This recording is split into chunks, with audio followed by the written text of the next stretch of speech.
Sa Santiago chapter 1 verse 22 to 25 na pinamagatan ni Brother Eric na the Word of God is our life. At tatlong bagay yung tinakil ni Brother Eric. At yung una, yung desire to read and hear the Word of God.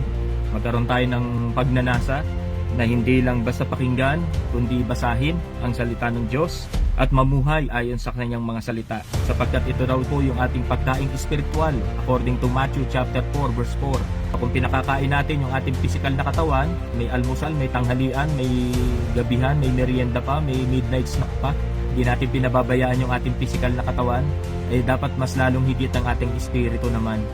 So kailangan kumakain din ng pagkain espiritual, ang salita ng Diyos.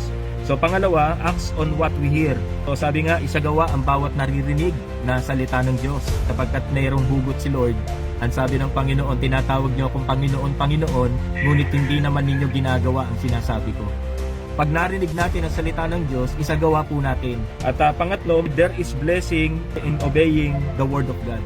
May pagpapala sa pagsunod at meron namang pagpapalo sa pagsuway. Ganun lang naman kasimple yun Pag ikaw ay sumusunod sa Panginoon, may pagpapala, may blessing. Pero pag ikaw ay sumusuway sa Panginoon, may pagpapalo. Amen?